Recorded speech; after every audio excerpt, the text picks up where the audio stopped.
say cut back, we say fight back. When they say cut back, we say fight back. When they say cut back, we say fight back. When they say cut back, we say fight back. Brilliant. I'm really pleased to say he managed to make it and get through everyone. There are so many people here, it is incredible. So I'm going to introduce someone, well, he probably needs little to no introduction. He's, you know, over the years he's been fantastic, a voice opposing what the government is doing, the destruction of our public services, standing up against racism, against wars, and using, you know, whatever means he can to speak out for the poor and vulnerable in society. So look, that's all I'm going to say. Please give it up for Owen Jones. Blimey.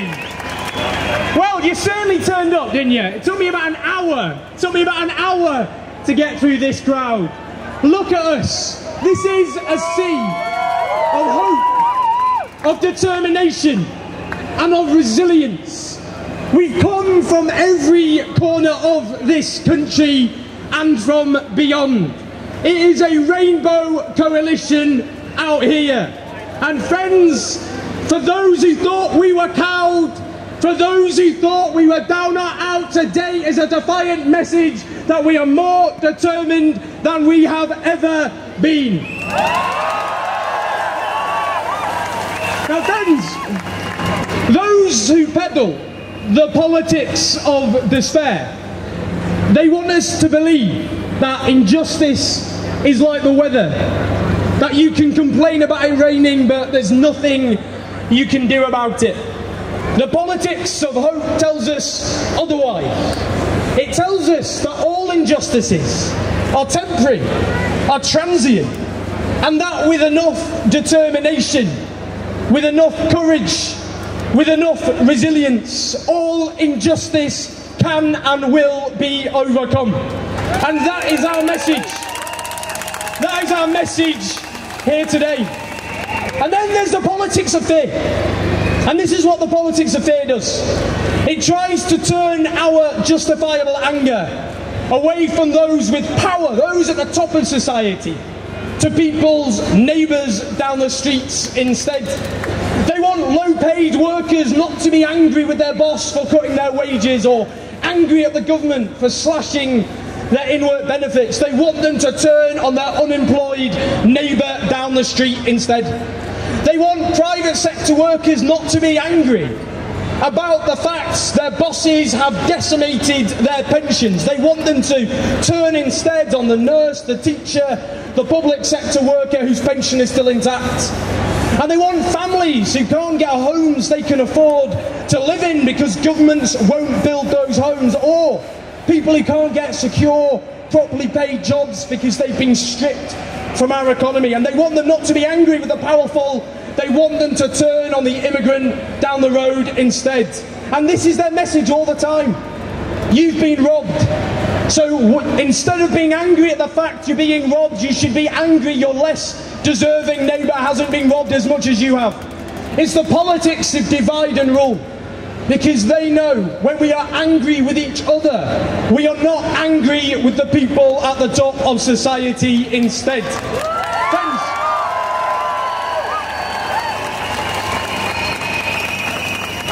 it wasn't Polish nurses who plunged this country into economic calamity. It wasn't unemployed people who avoided tax on a colossal scale. It wasn't nurses and teachers who paid millions of workers poverty wages. It was the tax dodgers at the top of society, the bankers who plunged this country into economic disaster, and the poverty-paying bosses. Now friends, there is so much to be angry about. To be angry about the fact that most people in poverty in this country are in work, earning their poverty day after day after day. That there are 5 million people languishing on social housing waiting lists, deprived of that basic need, that basic ambition to have a home in which they can afford to live. That in this great, booming, prosperous city, look at it, full of riches and wealth, where Russian oligarchs snap up new build properties and leave them vacant, whilst 1 in 4 young people grow up in an overcrowded home. Their health, their well-being, their education all damaged as a consequence. About the facts that we have armies of young people who get text messages at 6 o'clock in the morning telling them if they have any work that day, no pensions, no paid sick leave, nothing. Friends, all these injustices and so many more, and that is why we march today. And we march because every single one of those injustices can be overcome.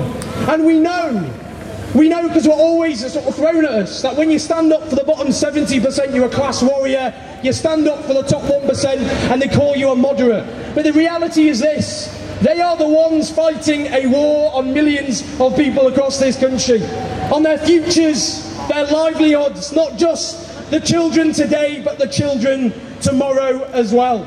And that's why we stand so resolutely. There is a lot at stake, but I want to say this: it is important we march, and it is important we protest, but it is important too that after this we go out into our communities and we reach the people who aren't here today. We don't want to just talk to ourselves. We're not here as a therapy session. We're here because this is a launch pad to something else. We have to set up groups in every town and city that organise in our community, that reach the millions who didn't vote, that reach millions who voted for UKIP, people often who have fears about housing and wages and jobs and who have been peddled the politics of fear. We need to give those people the politics of hope. Let's reach all of those people, because most people don't think in terms of left or right. They think in terms of issues to be addressed in a way that's convincing and coherent, that resonates with their experiences and is told in a language they understand. Let's fight for a country where everybody in work, no ifs, no buts, has a wage on which they can live, instead of subsidising poverty-paying bosses.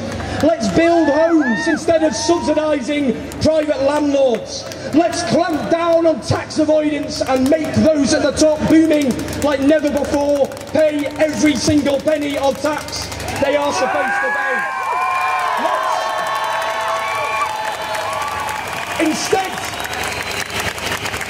Instead of leaving our utilities and services run by private profiteers, let's bring them back under the control of the people of this nation.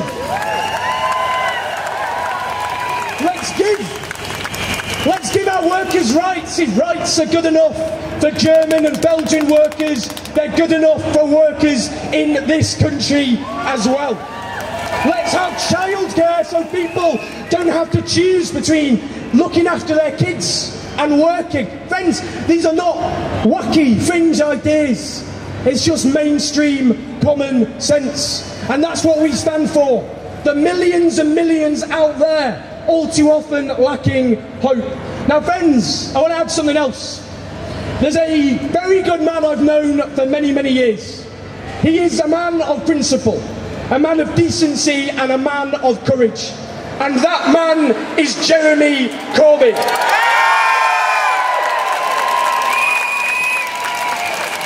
Now, there will be people here in lots of different political parties and in no political party at all. But if you feel able, if you personally feel able to pay £3 to support Jeremy Corbyn in his quest to the leadership, then please do so. He stands on a programme of tax justice, of workers' rights, against austerity, for social justice, to build a country not run as a racket for the elite, but run for the real wealth creators, working people. But finally, to wrap up, friends, the months ahead, the years ahead, they will often be difficult. They will be hard. There will be moments when we all feel down and frustrated and scared. But we have to remember this: everything we have ever won in our history was not given to us by the goodwill and the generosity of the powerful. It was won by the struggle and sacrifice of people from below.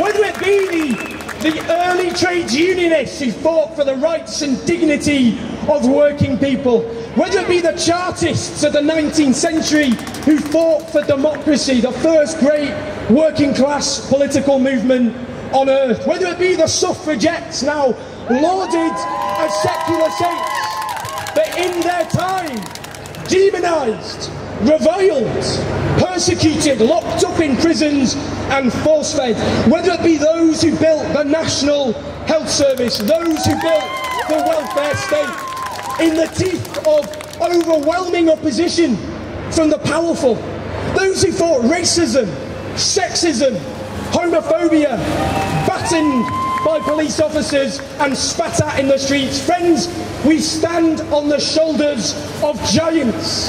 Everything we have, won by people in this very crowd, by your mothers, your fathers, your grandmothers, your grandfathers and your ancestors before them. And it is not for us. It is not for us to allow many of the things our ancestors fought for at such cost and sacrifice be stripped away from us by a government of the rich, by the rich and for the rich. So friends,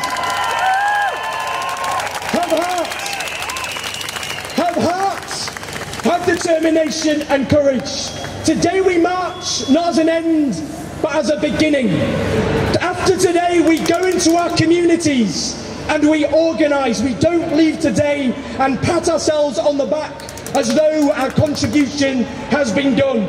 Every single person here, make a personal vow that you will do something in your community to reach out to people who have not already been reached out to throw yourselves into a campaign that gives other people hope. And if every single person in this protest makes that vow, we will reach hundreds of thousands, if not millions of people. So let's go out there, let's march, let's have determination and courage, let's stand together, let's fight together, let's win this battle together.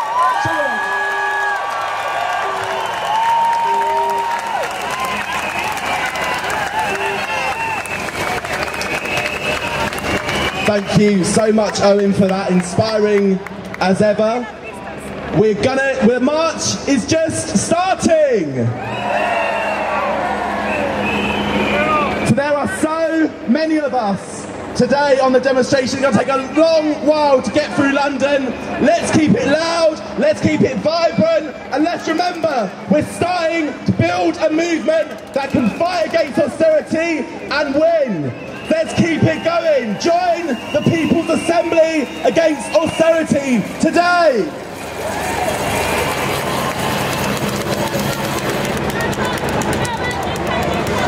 No ifs, no buts, no education cuts. No ifs, no buts, no education cuts. No ifs, no buts, no education cuts. No ifs, no buts, no education cuts. No ifs, no buts, no education cuts. I've got a wonderful quote: none are more hopelessly enslaved than those who falsely believe they are free. Let's keep that in our mind.